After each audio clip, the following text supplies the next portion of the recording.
Bonjour tout le monde, bienvenue à Balado Prévention, le podcast où on parle de santé, sécurité au travail et de sécurité routière. Je suis, encore une fois, en compagnie de mon fidèle acolyte et webmaster, Julien Lavoie-Leblanc. Comment il va? Ça va bien, Sam, toi? Ah, ça va très bien, merci. On a reçu, il y a déjà quelques semaines, Yann Proust du groupe Mistras et anciennement d'Acro Canada, une entreprise qui fait des travaux sur corde et des travaux sous-marins. On l'a reçu dans notre studio, salle de conférence, pour venir nous jaser, en fait, de l'aspect de la prévention des accidents chez eux, comme ils l'ont vécu. Comme ils la vivent, là, c'est très particulier, là, un milieu. Je pense que vous allez vous en rendre compte là, dans l'épisode d'aujourd'hui. On laisse l'entièreté de l'épisode à la rencontre qu'on a eue avec Yann. Je pense que vous allez vraiment apprécier l'épisode qu'on a fait. On passe ça? Allons-y! Yes, sir.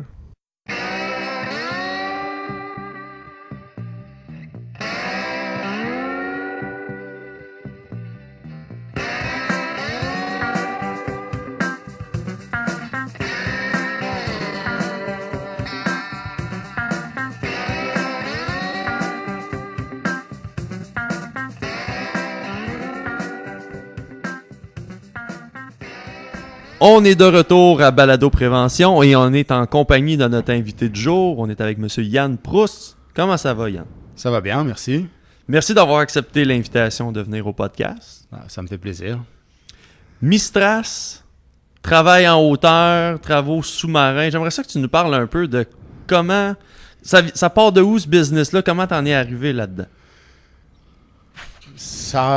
Mistras, c'est un peu compliqué. Mistras, en fait, au départ, c'est une compagnie de contrôle non destructif, de NDT en anglais, là. Les essais non destructifs, fait que tests sur les matériaux, des choses comme ça, là, ultrasons, etc.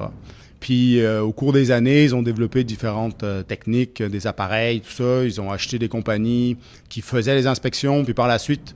ils se sont rendus compte qu'il y avait beaucoup de concurrence, tout ça, puis ils ont essayé de se démarquer. Puis pour se démarquer, un des points qu'ils ont noté, c'est toujours la difficulté d'accéder à certaines places. Okay. Fait que là, pour pallier à ça, plutôt que d'utiliser des échafaudages qui demandent beaucoup d'installations, qui coûtent cher de location, etc., ou des nacelles, ou des plateformes, ou tout autre, ils se sont tournés vers les travaux en appui sur corde. Et là, ils se sont mis à regarder, puis ils ont fait l'acquisition... dans un premier temps aux États-Unis, d'une compagnie spécialisée dans les travaux d'accès difficile, là, les travaux en appui sur corde, qu'on appelle ici là, les TAC.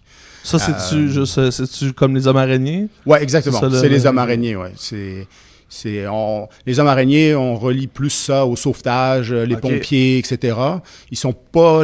régis par les mêmes lois, si on veut. Eux autres, c'est vraiment dans un cadre de sauvetage. Fait qu'ils peuvent se permettre un peu plus de choses, ce qu'on peut pas se permettre quand on travaille sur corde. Là. Fait qu'on a un peu plus de limitations, mettons. Dans vous autres, c'est travaux en appui sur corde. Oui, ça, c'est comme ça qu'on appelle ça ici au Québec, travaux en appui sur corde. Ah, ok, c'est TAC, ok, je comprends. Oui, les TAC, travaux en appui sur corde. Ouais. Et toi, tu avais démarré une entreprise qui a finalement joint le groupe. Oui, c'est exact. Mistras. Puis c'est ça, Mistras a fait l'acquisition. Donc la compagnie que j'avais partie, moi, en 2001, a fait l'acquisition en 2014 de la compagnie Acro Canada que j'avais partie en 2001.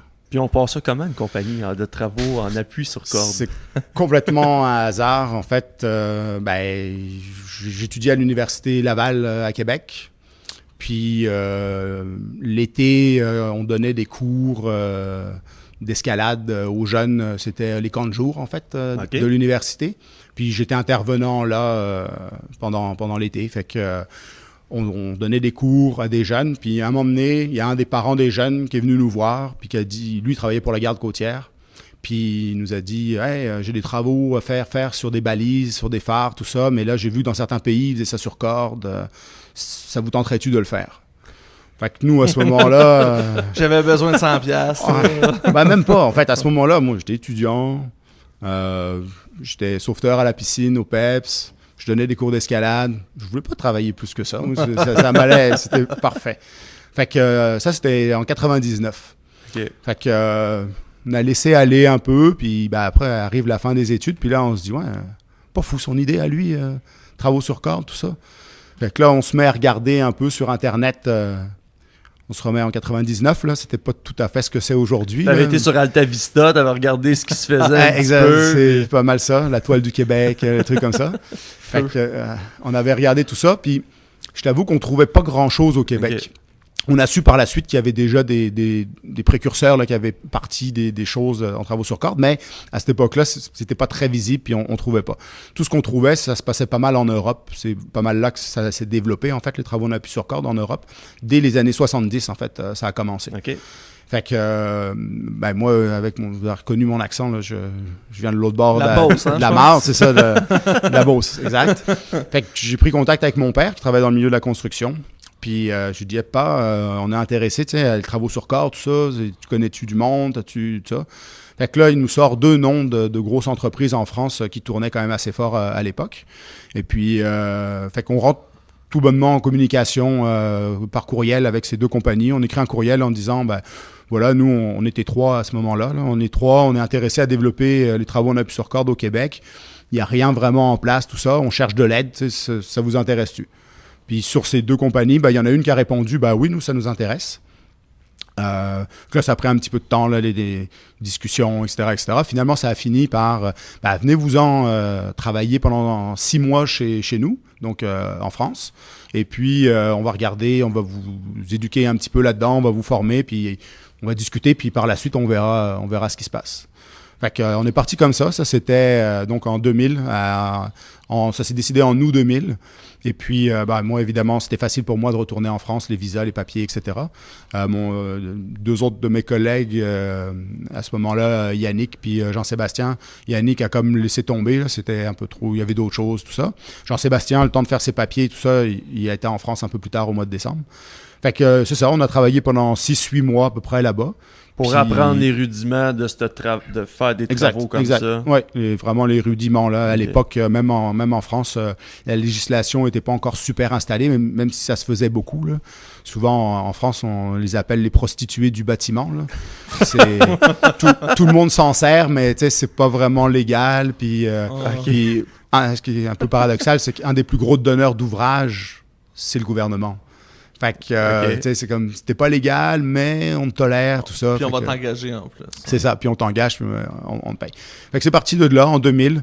Puis, suite à notre rencontre avec ces gens-là en France, tout ça, là, on a décidé avec eux de partir l'entreprise Acro-Canada ici. Okay. Fait qu'on est parti ici, enregistré là, en juin 2001, puis on a commencé à lancer ça. Là. Fait que est-ce que c'était une filiale de leur compagnie? Non, c'était plutôt une cousine. C'était pas une filiale, on dépendait pas vraiment d'eux. Okay. C'est juste des partenaires d'affaires. Ils ont investi une somme d'argent avec nous au départ. Ils nous ont aidés à faire l'acquisition des premiers équipements, louer un local. Puis ils nous ont aidés vraiment en fait à se structurer, puis à partir vraiment une entreprise. Ils voulaient pas qu'on soit des travailleurs autonomes dans notre coin. Puis ils voulaient vraiment que ça soit carré. Puis c'est ça. C'est parti comme ça en fait. Les travaux en appui sur corde pour Acro-Canada. Là.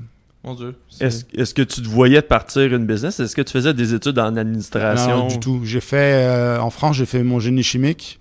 Puis après, je suis venu ici, pour jouer au football là, à l'Université Laval. Et puis, j'ai étudié, en fait, dans le premier programme qui me prenait parce que je me suis pris à la dernière minute. Là.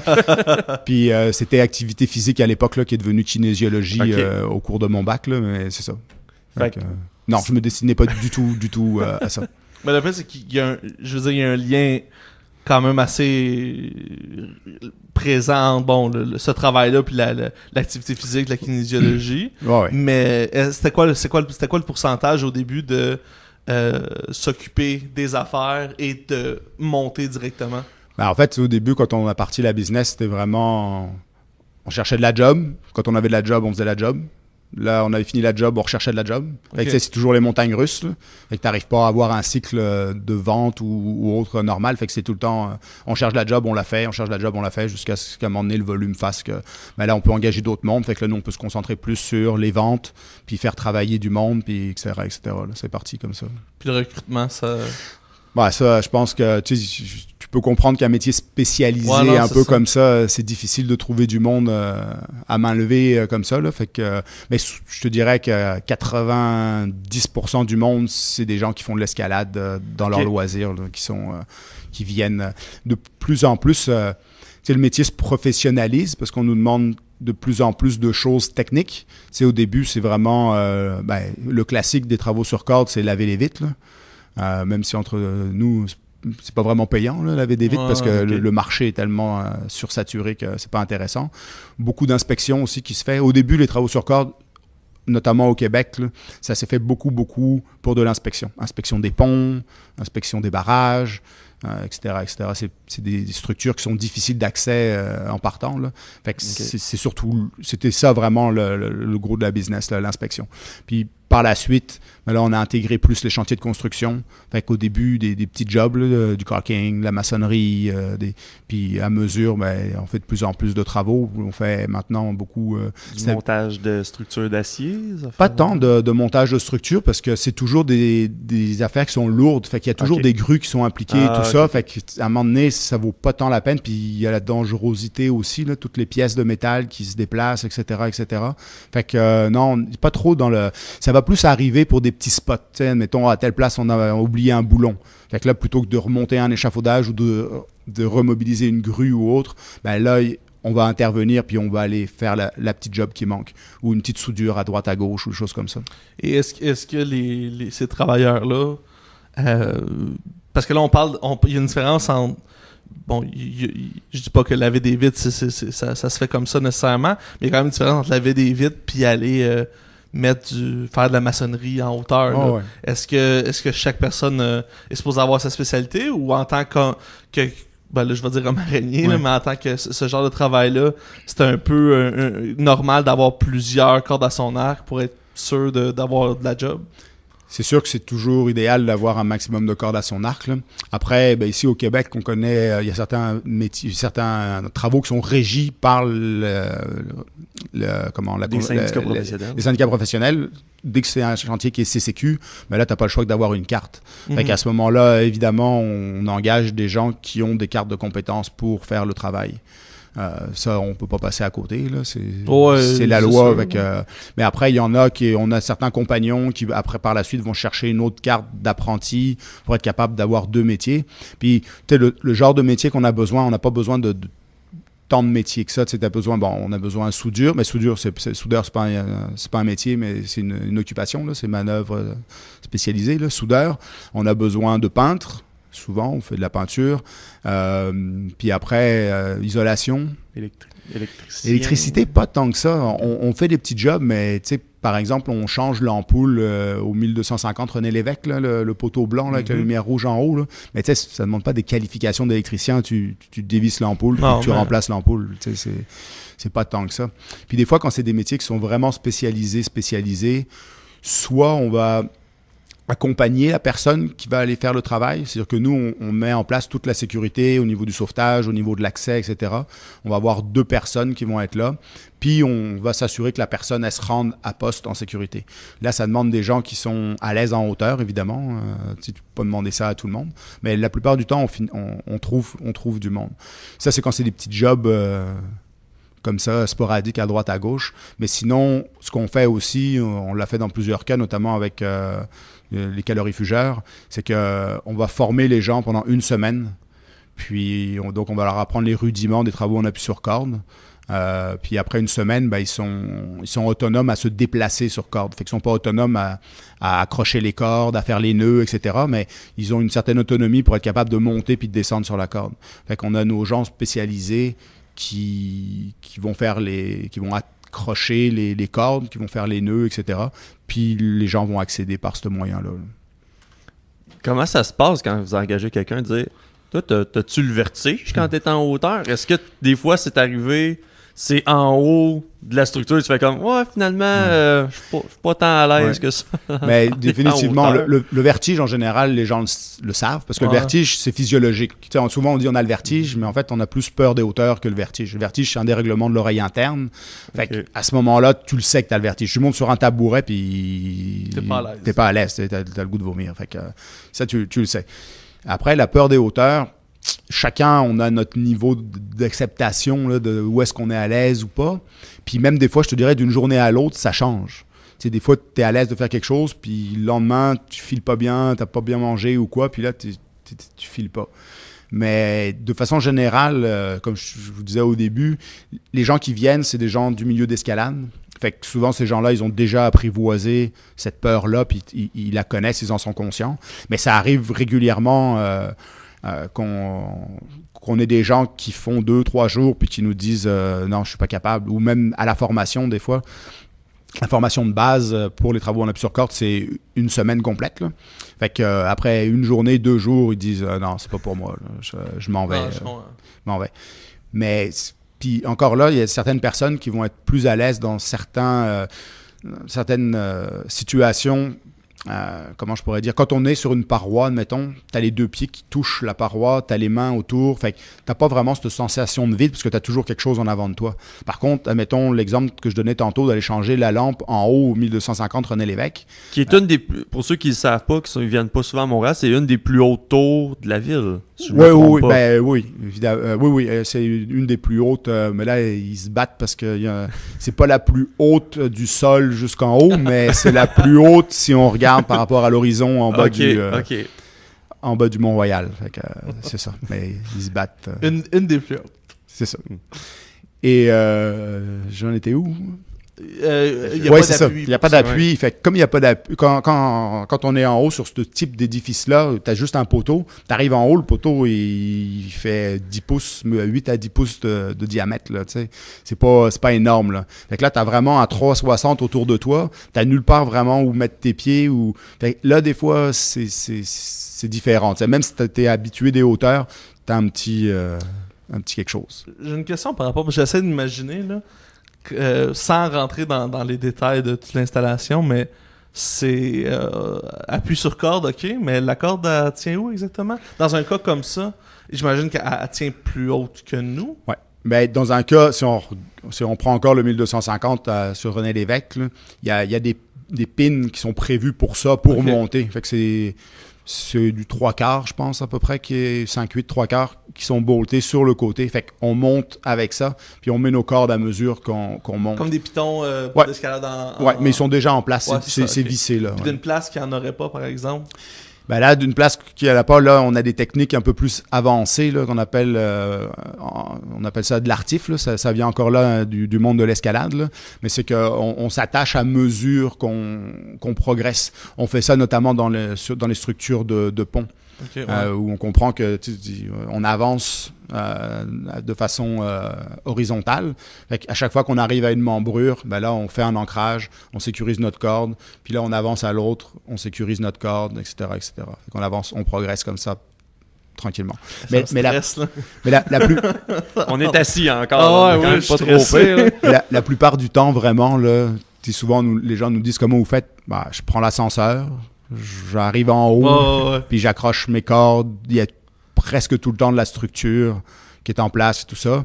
Puis ben, nos ancrages, évidemment, il faut qu'ils soient ingéniés ou on doit respecter les normes en vigueur là, au niveau de tout ce qui est protection contre les chutes. Là.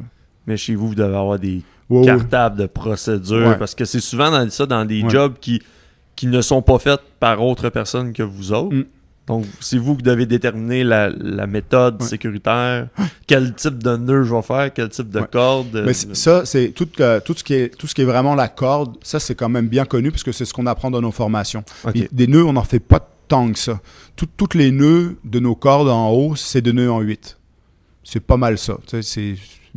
Pour ceux qui connaissent l'escalade, c'est vraiment le nœud de base que tu fais sur ton harnais. Là. Un nœud en 8 double. Fait que c'est vraiment classique, c'est le nœud typique qu'on va faire. Après ça, la question à chaque fois qu'on se demande, c'est ce nœud-là, sur quoi je l'accroche? Fait qu'évidemment, on a un mousqueton, mais le mousqueton, le connecteur, en fait, qu'on vient mettre sur l'ancrage, c'est cet ancrage-là qui est tout le temps problématique parce que lui est différent tout le temps. Mais tout le reste de la chaîne, ça reste tout le temps pas mal la même affaire. Tantôt, tu disais que quand un nouveau est embauché, c'est qu'en première partie, on parlait de formation. Quand j'ai un nouveau travailleur puis je le jumelle avec quelqu'un d'expérience, la notion de confiance qui doit se créer entre les deux, puis il doit y avoir une espèce d'esprit d'équipe chez vous du tonnerre parce que définitivement. C'est comme si ta vie est en jeu à chaque fois que tu fais une job.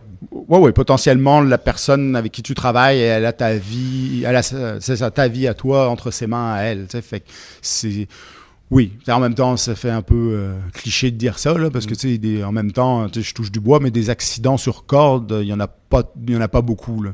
Puis des défectuosités de matériel, c'est pas ça. Il y a des morts à travers le monde, là. Il n'y en a pas eu au Québec encore, là, en tout cas pas à ma connaissance.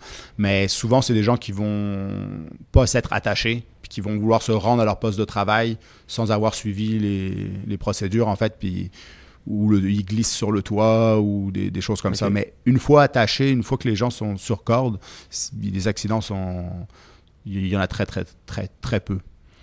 Mais pour les formations, quand un nouveau arrive, il est pairé de toute façon avec quelqu'un d'expérience.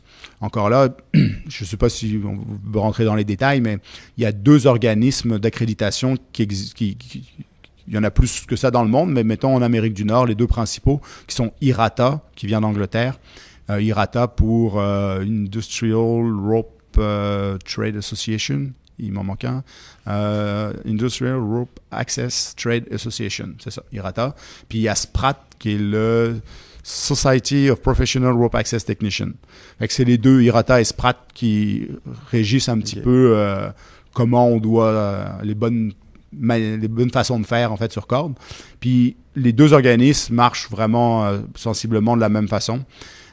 C'est que tu commences une semaine de formation, à la suite de quoi tu as un niveau 1. Là, tu dois réaliser un certain nombre d'heures pour pouvoir te représenter à une autre formation pour avoir un niveau 2. Puis par la suite, la même chose pour avoir un niveau 3. Puis sur tous les jobs, obligatoirement, il doit y avoir un niveau 3. OK. Donc, tu as toujours quelqu'un d'expérimenté.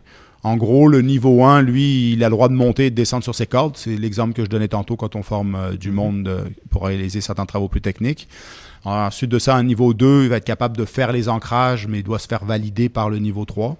Puis le niveau 3, ben, lui, c'est le grand gourou. Là. Il sait à peu près tout comment ça fonctionne. Là. Fait que c'est lui qui fait les plans de sauvetage, les procédures. Nous, on appelle ça le plan de prévention, là, mais il y a différents noms pour ça. Là, mais qui va expliquer en fait sur quoi on s'attache, comment on s'attache, si jamais il arrive telle situation, qu'est-ce qu'on fait, etc. Ça, c'est toujours un niveau 3 qui va valider tout ça. Ces 2 associations-là, est-ce que c'est ce qui est le plus proche en termes de régie par rapport à votre domaine? Oui, tout le monde se colle pas mal à ça, même la CSST ou les différents organismes de prévention.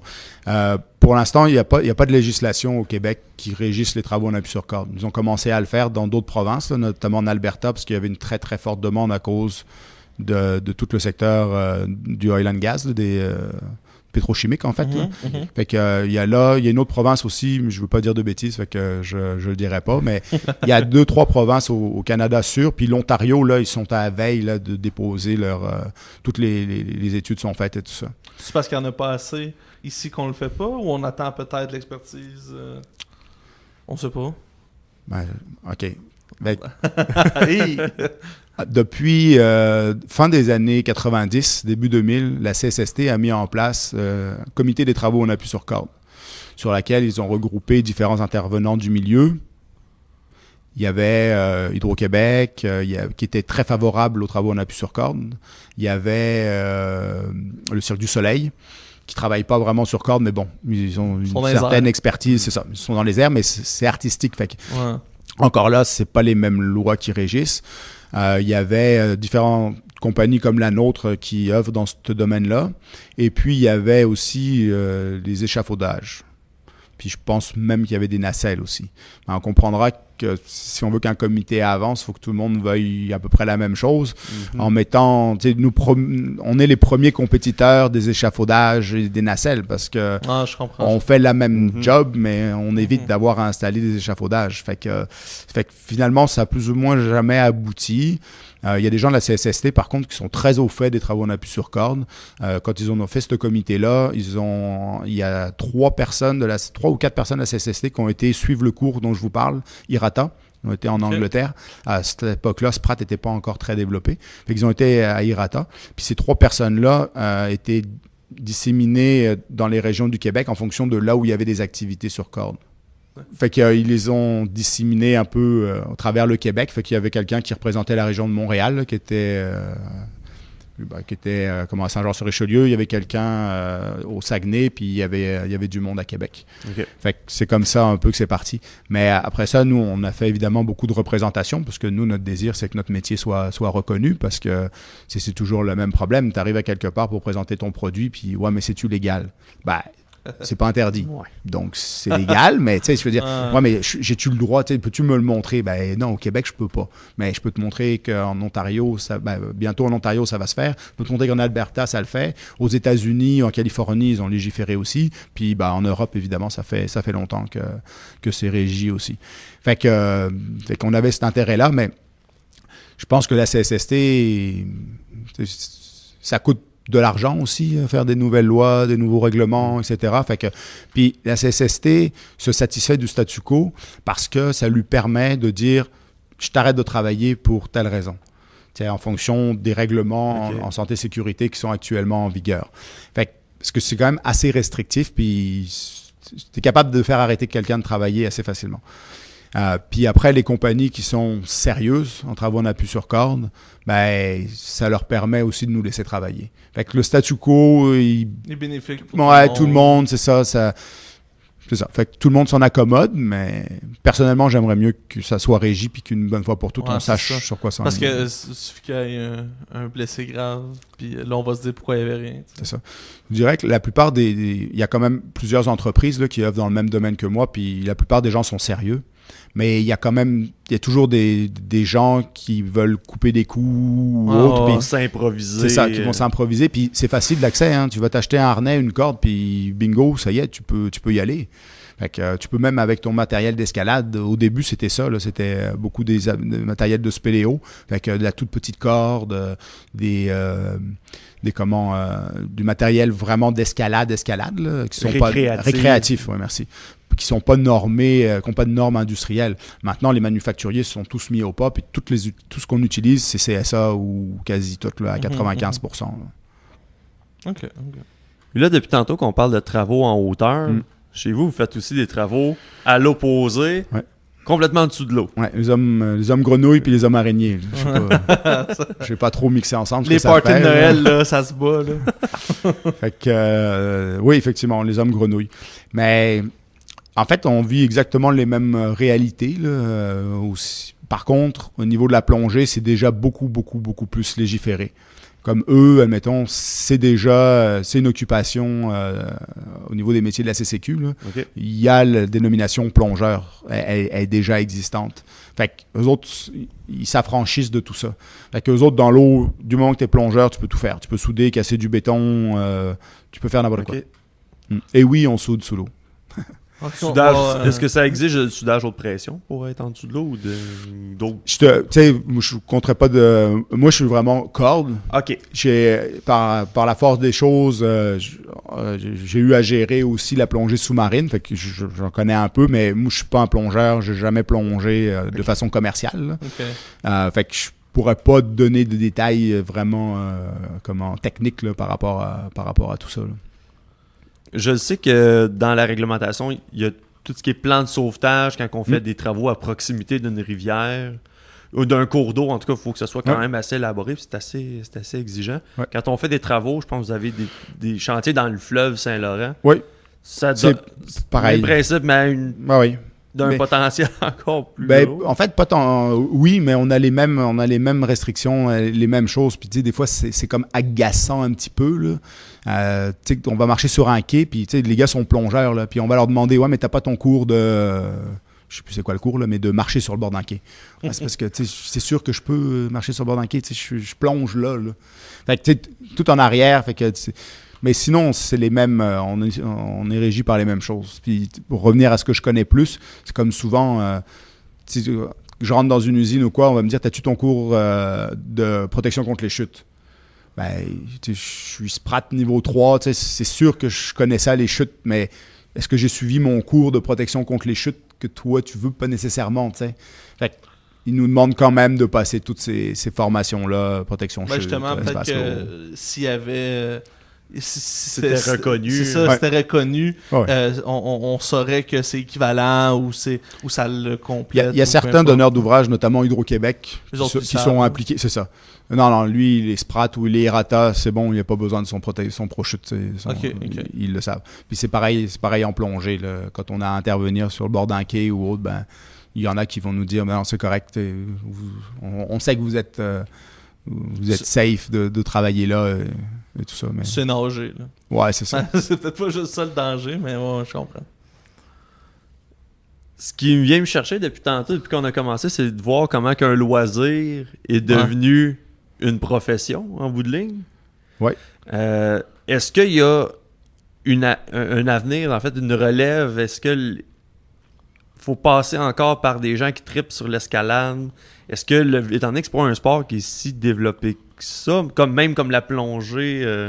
Ben, encore une fois, parler de l'escalade, pas développé, il y a quand même beaucoup d'adeptes de l'escalade. Mais c'est... Ok, ouais.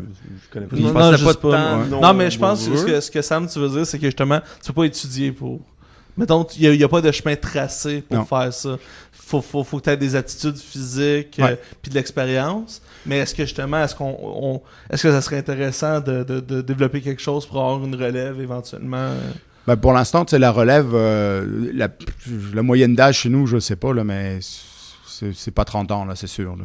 Fait qu'on a beaucoup de jeunes, puis on comprend que... Attends, c'est moins que 30 ans? Ouais. Ok, je pensais dans le sens, c'est pas 30 ans dans le sens... Non, c'est 30 ans, ça serait le maximum. Là. Ah ouais, Si t'enlèves les gens du bureau, là, les gens qui sont sur le chantier, là, c'est en bas de 30 ans, certain. Ah ouais, ok. Ouais.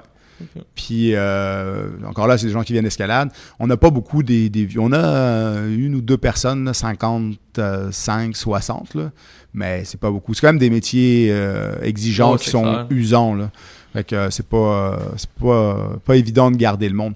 La relève, on en a quand même pas mal. Puis tu sais, ça reste des métiers qui sont rapidement payants quand même parce que les gars font quand même...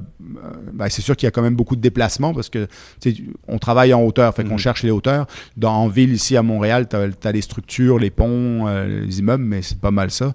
On travaille... on fait beaucoup de travaux dans les éoliennes, par exemple. Ben, en éolien, c'est sûr qu'il faut que tu bouges pour aller dans les éoliennes. Tu vas en Gaspésie, tu vas en Alberta, tu vas... Fait que les gens sont amenés à voyager, puis ça leur fait des salaires qui sont quand même conséquents. Fait qu'on a beaucoup de jeunes qui sont attirés par ça. Tu fais une semaine de formation, puis tu as accès à un marché du travail qui est quand même assez lucratif. Puis la saisonnalité aussi attire les gens, parce que encore là, c'est beaucoup des gens qui font de l'escalade et autres. Fait que l'hiver, eux autres, ils s'en vont en voyage d'escalade. L'été, ils ramassent l'argent, puis tout ça, puis l'hiver, ils descendent dans l'autre hémisphère, puis... Ils vont grimper. On a quelques-uns comme ça là, qui font ça. Ouais. Puis est-ce que je me demandais quand disons là on se situe en 2001 mettons, on commence la compagnie, on apprend un peu le métier de ce qu'on a vu en France. Évidemment ici il y a une autre température, il y a un autre au niveau là si on parle plus santé sécurité. C'était quoi les premiers pas de voir parce que bon il y a la sécurité personnelle quand on grimpe, mais j'imagine qu'il y a aussi il faut faire attention au côté responsabilité, le dommage matériel peut-être. Est-ce que c'était quoi les étapes pour se renseigner, chercher ça? Ou même aujourd'hui quand il y a une nouvelle tâche qu'on n'a jamais faite? Comment je pourrais dire? Tu sais, en fait, la corde, c'est juste un accès. Après, la façon tu travailles, tu appliques le métier dans les règles de l'art. Tu sais, si on fait de la peinture, on fait de la peinture selon les règles de l'art. Fait qu'on va suivre les recommandations du manufacturier, tu sais, à quelle température on peut appliquer la peinture, quel niveau d'humidité, on fait des tests sur le métal, puis on applique avec du airless. En fait, on fait la job pareil que si on était à pied, juste qu'on est suspendu dans nos cordes. Mais sinon, je veux dire, les méthodes de travail sont les mêmes. Après, les outils, des fois, on les modifie un petit peu, notamment pour qu'ils soient attachés. On comprend qu'on ne veut pas rien échapper par terre. Fait que tous nos outils sont systématiquement attachés sur notre harnais. Puis après, je ne sais pas si la question était plus au niveau des assurances et des choses comme ça. Entre autres, peut-être. Plus, si on y va, mettons... Est-ce que vous aviez eu des types d'accidents qui étaient plus communs dans les débuts? C'était... J'imagine, c'est ça, j'imagine qu'il y a un apprentissage sans être un accident grave. j'imagine, je sais pas moi, justement, échapper un outil. Ça doit être arrivé. Ça arrive, oui. Non, ça, on peut pas dire que ça arrive pas. On veut pas que ça arrive, mais oui, ça arrive. Mais de toute façon, on délimite toujours une zone de travail. Fait que dans cette zone de travail, on a comme différentes zones. Là, il y a la zone dangereuse, si on veut, là, qui est vraiment un périmètre quand même important. Fait qu'on va mettre du balisage au sol, puis quand c'est dans des endroits où il y a du passage, ben on va mettre un surveillant en bas qui s'assure que personne rentre dans le périmètre. Fait que quand on échappe des choses, ben normalement, le périmètre est fait pour que les choses tombent à l'intérieur du périmètre pour pas blesser personne. Puis ça arrive des fois qu'on puisse pas faire ça, fait qu'on va installer des filets qui vont retenir si jamais il y avait des chutes d'objets ou autres. Là. Mais puis c'est ça. Puis pareil en haut, on va toujours délimiter en haut là où on fait nos ancrages, une section où les gens n'ont pas le droit de rentrer pour être sûr que personne manipule les ancrages ou se mette à défaire des nœuds ou des choses comme ça. Là. Okay. C'est quoi qui est le plus problématique quand je suis dans les airs, mettons? Je suis en train de faire un job de peinture ou de maçonnerie. C'est-tu la pluie? C'est-tu le vent? C'est-tu... L'équilibre. Je vois qu'il y a des nuages ben, c'est sûr que... plein d'éclairs qui s'en viennent. C'est qu'est-ce qui est le plus... Ben, les éclairs, dès qu'il y a possibilité d'orage, d'éclairs, on descend. Là. On ne peut pas travailler sur corde à ce moment-là. Au niveau des vents, ça va toujours dépendre du type d'ouvrage que tu fais. Si on comprend que tu es en train d'installer des gros panneaux, ben là, tu deviens un cerf-volant. Tu décolles avec. Fait que, là, on descend. Mais tu vois, admettons, quand on travaille sur les éoliennes, on travaille à peu près jusqu'à 14-15 mètres secondes maximum. Là. À 12, on commence à se poser des questions. Là. Par contre, les éclairs, c'est descente immédiate. La pluie nous affecte. Bon, c'est pas agréable, là. Mais vu qu'on est en suspension sur nos cordes, il n'y a pas vraiment de risque de chute, de glisser ou autre. Okay. Après, c'est sûr que dans une structure de métal, bon, on va éviter là, la plupart du temps, mais si c'est juste une petite pluie, ça ne nous limite pas. Évidemment, le froid, le gel, ben, la combinaison pluie et gel, ça peut être problématique parce que certains appareils de sécurité, notamment, peuvent venir qu'à être dysfonctionnels. La corde, elle devient dure, fait que ton appareil, il rentre plus aussi bien dans la corde, fait que là, à ce moment-là, il glisse ou même la cam, les systèmes de blocage peuvent être jammés, blocage, mais bon. Fait que là, à ce moment-là, ça marche plus adéquatement. Fait que dans des cas comme ça, ben là, on n'a pas le choix que d'arrêter les travaux. Là. Ça arrive régulièrement. Comme là, on était à la veille, là, tous les gens qui travaillent un peu dans le nord, au nord, là, comme j'ai des gars qui descendent, ils étaient Manic, à 3 heures en haut de Manic 5. Là. Eux autres, la neige, c'est parti. Là, fait que dans des conditions comme ça, là, on est coincé un peu. Là. OK. Puis, est-ce que ça arrive lors de soit une tour, je sais pas, quelque chose en hauteur, que d'être consulté? Pour savoir, là, nous, on veut faire ça, il y a ça comme projet, ça va-tu être accessible dans le futur? Oui, non, définitivement. Oui, c'est régulier, là, les gens nous appellent, puis savoir, on peut-tu le faire sur corde?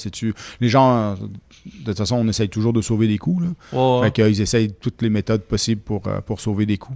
Fait que ça nous arrive, par contre, de dire, ben non, ça, on peut pas, parce que c'est des fois des cheminées qui sont plus ou moins branlantes ou autres. Si on n'est pas sûr de l'intégrité de la structure, ben, on peut pas s'accrocher nulle part. Là. On n'a pas des skyhooks, là, s'accrocher dans le nuage. Là, on n'a pas... Puis il n'y a personne qui l'évite encore. On essaye fort, mais... À date, c'est pas encore. Non, on peut demander à médecin. C'est pas au point. J'ai des petites questions, hein, c'est de la pure curiosité, ça fait un peu gamin, là, mais de ton expérience, là, c'est quoi la plus belle vue? En haut de quelle structure que c'est le plus beau?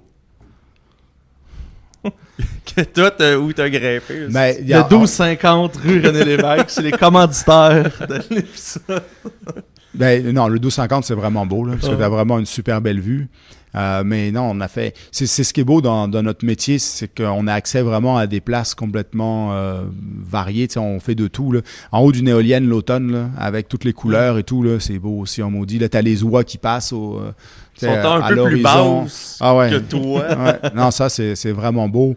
Après, j'ai fait des choses...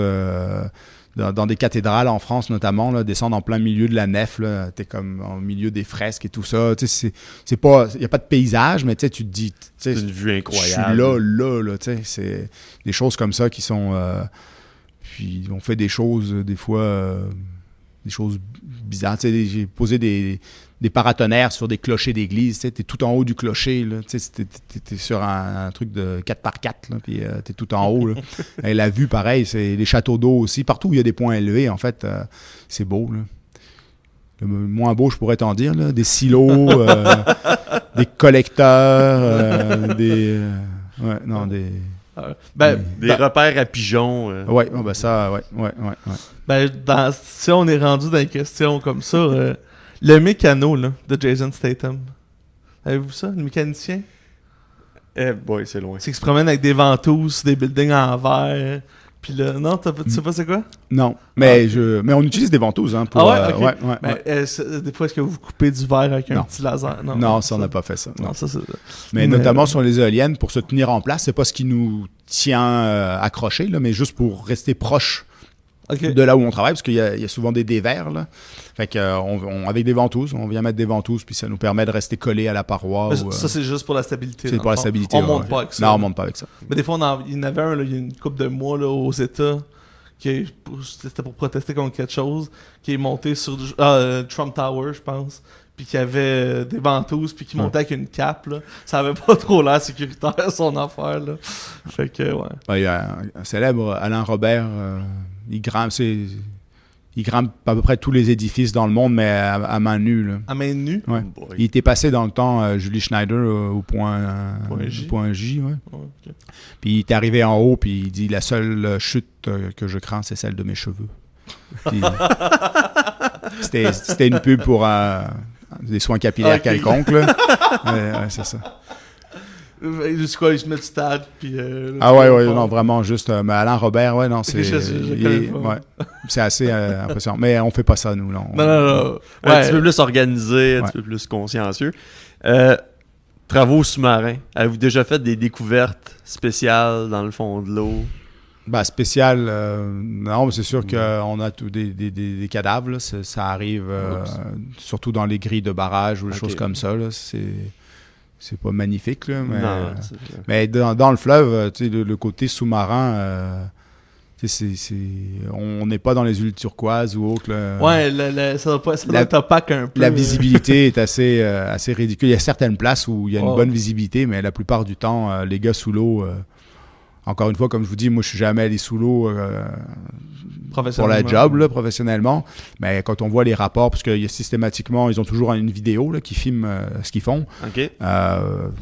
C'est brun. Là, tu sais. Ah, OK, je pense. Tu vois vraiment pas grand-chose. Ils ont peut-être trouvé le trésor de Rackham le Rouge. Non. Non, mais ça, je sais pas, on est dans des objets bizarres, je sais pas, trouver des non, mais des fois, on nous demande d'aller ramasser des véhicules qui ont été envoyés là. Okay. Des choses comme ça.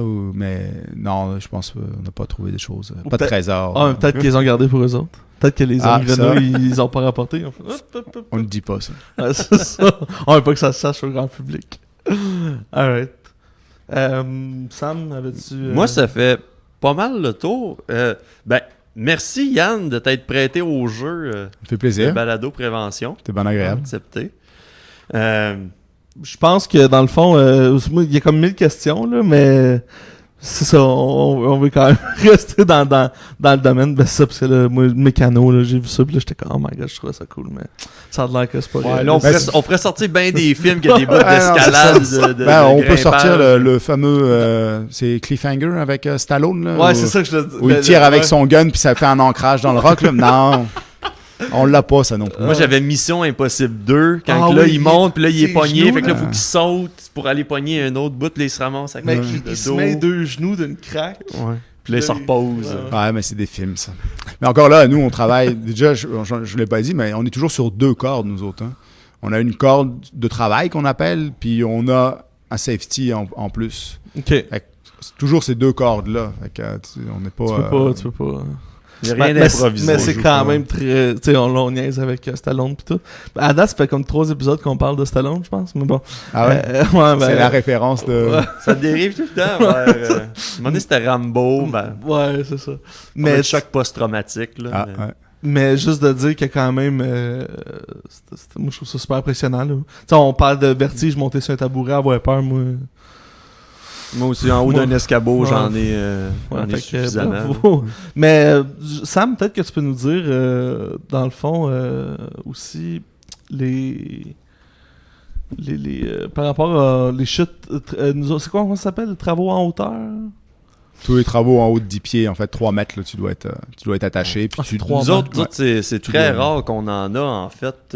Ben, C'est moi, je suis surtout pas comme d'accord, les- parce que... On a les déneigements de toits de remorque. Mais des même choses dans comme les ça. dans le camionnage, là, on a installé des systèmes de protection contre les chutes, là, parce qu'on a comme une autre division qui fait ça. Là.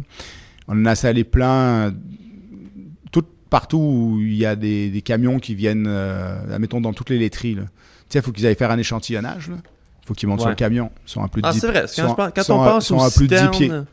Quand on passe aux citernes, c'est Pas vrai. juste les citernes, là. Les gars qui vont mettre les bâches sur les camions, bien souvent, sont à plus de 10 pieds. On en installe, je pourrais vous donner des noms tantôt, là, mais on en installe pas mal. Puis il y en a un pas loin, là, juste l'autre bord de l'autoroute. Là. Mais comment qu'on fait pour te rejoindre? Comment qu'on fait pour avoir accès à les services de ton entreprise si jamais on constate qu'on doit se faire installer des choses en hauteur? Bah, il y a le site web, évidemment. Là, C'est Mistra. www.mistrasgroup, pas de hub, c'est en anglais, là, .ca. Ok. Puis là, il y a toutes les coordonnées, sinon le téléphone, il y a tout ça. Là. OK. Puis nous autres, si vous avez des questions par rapport... si vous avez des questions par rapport à ça, on vous invite à communiquer avec eux. Puis sinon, pour l'être humain moyen là, qui travaille d'un escabeau, là, comme tout le monde, là, on est là, nous autres, Bioprévention. À nous liker sur... Facebook, abonnez-vous à notre page YouTube. C'est là qu'on diffuse nos vidéos du podcast. Allez vous abonner sur Balado Prévention sur iTunes, sur Google Play. Twitter aussi, si vous avez des questions, Ouais. n'hésitez pas. Si vous avez des suggestions d'invités, suggestions de sujets, n'hésitez surtout pas. À la prochaine tout le monde.